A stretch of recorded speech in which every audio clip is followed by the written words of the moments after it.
नमस्कार, मैं सीमा सिंह। आप देख रहे हैं स्टार भारत। चलते हैं आज की बड़ी मुख्य खबरों पर। राजधानी लखनऊ में रोडवेज कर्मचारी संयुक्त परिषद उत्तर प्रदेश का शपथ ग्रहण समारोह धूमधाम से संपन्न हुआ। बता दें कि जीते हुए प्रत्याशियों को शपथ दिलाई गई। चारबाग डिपो और आलमबाग डिपो के जीते हुए प्रत्याशियों को शपथ दिलाई गई। पदाधिकारियों ने सभी को आश्वासन दिया कि निष्ठा और ईमानदारी से ही निर्वाह करेंगे और इसके साथ ही ये भी कहा कि रोडवेज कर्मचारियों की विभिन्न मांगों को संगठन के माध्यम से सरकार से पूरी करने का प्रयास करेंगे और साथ ही सरकार से डागामारी वाहनों के खिलाफ कार्रवाई करने की भी मांग करेंगे। Bureau report, star Bharat news.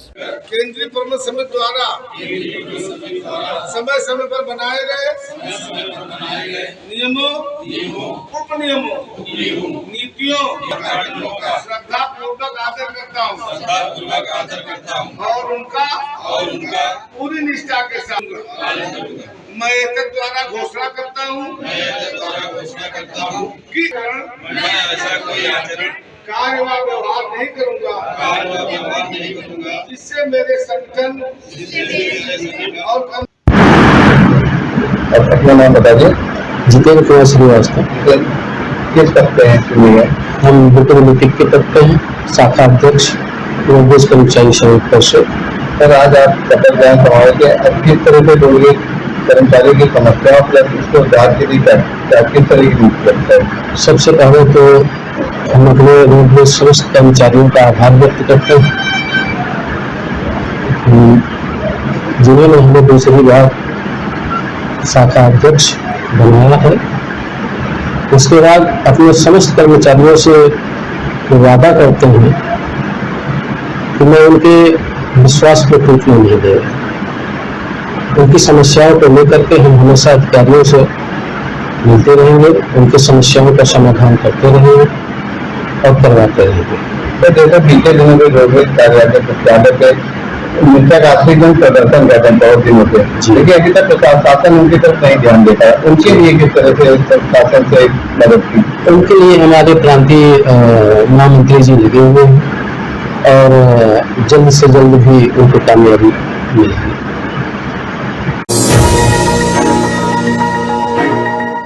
नमस्कार, मैं सीमा सिंह। आप देख रहे हैं स्टार भारत। चलते हैं आज की बड़ी मुख्य खबरों पर। उत्तर प्रदेश के देवरिया जिले में राष्ट्रीय स्वयंसेवक संघ कार्यकर्ता रामेश्वर तिवारी का एक वीडियो सोशल मीडिया पर वायरल हो रहा है, जिसमें वो फूट फूट कर रोते हुए नजर आ रहे हैं। बता दें कि उन्होंने लार थाने के 3 सिपाहियों पर आरोप लगाते हुए कहा कि थाने के अंदर उनके और उनकी बेटी के साथ मारपीट की गई और गाली गलौज की गई, इससे वो आहत हो गए और इस मामले में लार थाने में तैनात तीनों आरोपी सिपाहियों उमेश चंद्र यादव, अंकित यादव और कुश कुमार गौड़ को लाइन हाजिर कर दिया गया है। रामेश्वर तिवारी बताते हैं कि वो राष्ट्रीय स्वयंसेवक संघ के कार्यकर्ता हैं। हमारा पट्टीदारी से झगड़ा हो गया था और हम दोनों थाने गए और गोलंबर पर बैठ गए। मैंने अपना परिचय राष्ट्रीय स्वयंसेवक संघ के कार्यकर्ता रामेश्वर तिवारी के रूप में दिया। वहाँ 2 पुलिस वाले मौजूद थे। हमारी बेटी हमारे बगल में बैठी थी और उन्होंने उसके बाल खींचे और उसे ले गए। जब मैंने इसका विरोध किया तो उन्होंने मुझे भी पीटा और वो मुझे उस कमरे में ले गए जहाँ एसओ बैठते हैं और दरवाजा बंद कर दिया, फिर मुझे पीटा। इसके बाद पुलिस वाले कहने लगे कि तुम किसी से कुछ मत कहना, नहीं तो हम एफआईआर दर्ज करा देंगे। मेरी बेटी के पैर में चोट थी और वो रोने लगी। मैं मेडिकल चेकअप के लिए गया तो मेरे पिता ने कहा कि कुछ मत कहना, कह देना कि मुझे चोट नहीं लगी है। फिर वहाँ से 4 से 5 पुलिस वाले मुझे जमानत के लिए सलेमपुर एसडीएम साहब के पास ले गए और उन्होंने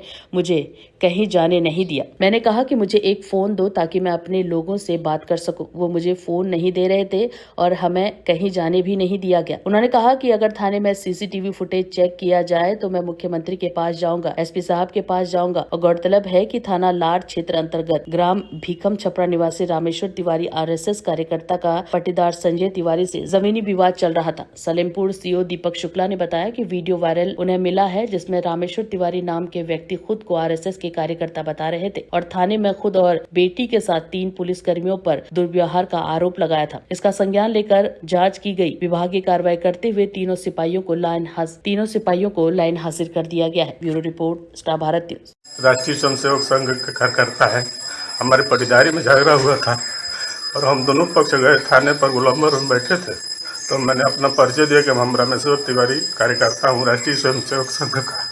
तब तक वहाँ पर 2 पुलिस से हमारे लड़की को, वो भी बैठी थी, उसको भी बाल नोच कर घींचते हुए लेकर गए। जब मैंने विरोध किया तो हमारे को भी मारे और घींचते हुए हमको ले जाकर, जिसमें एसओ साहब बैठते हैं, उस अंदर में फाटक बंद करके बहुत को मारे और उसके बाद से कहे कि साले किसी से कुछ कहना नहीं तो तुम्हारे ऊपर FIR कर देंगे। और फाटक टूट गया, पुलिस जब मारी हमारी लड़की को तो उसका पैर में भी चोट लगा है और वो रोने लगी, पापा पापा। मैं उधर था नहीं और अभी उसी में बंद कर दिए थे लोग, और मैं क्या करूं। उसके बाद से इधर लाए तो कहे कि लेकर मेडिकल करा रहे हैं, वहाँ पर कुछ कहना मत कर देना, कुछ हमको चोट नहीं लगा है। मैं उसी के कारण यहाँ पर कुछ लिखा नहीं। उसके बाद से हमको तुरंत वहाँ से 4-5 पुलिस पकड़ कर और ले गए सलेमपुर DM साहब के पास, मलैया का नाम की हमारा जमानत कराने के लिए। वो हमको कहीं जाने नहीं देते थे। मैंने कहा थोड़ा सा पैसा हमको दे दीजिए, थोड़ा अपने लोगों से बात कर ले। वो फोन भी नहीं दे रहे थे, कह रहे थे साला चिर भी था कि जब रात में हमको कमरे में बंद करके तो मैंने चिल्लाया तो हमारी लड़की ने फाटक से बोली कि पापा पापा करने लगी। वो कह रहे हैं तो सब साले तुम बोल रही हो तो तुमको भी अभी ठीक कर देंगे, CC कैमरा वहां पर है, जो उसको फुटेज को जांच किया जाए, नहीं तो मैं मुख्यमंत्री जी के पास जाऊंगा और कप्तान जी के पास जाऊंगा। हमारे साथ बहुत अन्याय हुआ है। कह रहे हैं तो साले तुम ब्राह्मण बहुत गुंडा बन गए हो, हमको मारे तब कि तुम होश न हो जाओ। तुम्हारे जैसे RSS करना था होगी, गाड़ी में डंडा डालकर मैंने कितने लोगों को भेज दिया है। नमस्कार, मैं सीमा सिंह, आप देख रहे हैं स्टार भारत। चलते हैं आज की बड़ी मुख्य खबरों पर। दिल्ली में इंडिया गेट बासमती चावल में ज्यादा कीटनाशक मिले। बता दें कि इस चावल के सेवन से किडनी लीवर पर असर पड़ सकता है। KRBL लिमिटेड ने मार्केट से चावल को वापस लिया और चावल में थियामेथोक्सम आइसोप्रोथियोलेन की मात्रा ज्यादा थी और सुपर वैल्यू पैकेट वाला इंडिया गेट बासमती चावल वापस किया जाए और जनवरी 2024 में पैक चावल की एक्सपायरी दिसंबर 2025 तक है। Bureau report, star Bharat news. नमस्कार, मैं सीमा सिंह, आप देख रहे हैं स्टार भारत। चलते हैं आज की बड़ी मुख्य खबरों पर। लखनऊ के मेदांता अस्पताल ने क्रिकेटर मुशीर खान ने मेडिकल बुलेटिन जारी किया है। बता दें कि गर्दन में चोट के चलते उनको मेदांता में भर्ती कराया गया है। वहीं डॉक्टरों का कहना है कि उनकी हालत खतरे से बाहर है और डॉक्टरों की निगरानी में उनका इलाज जारी है। आपको बता दें कि पूर्वांचल एक्सप्रेसवे पर सड़क हादसे में उनको गंभीर चोट आई थी। Bureau report, star Bharat news.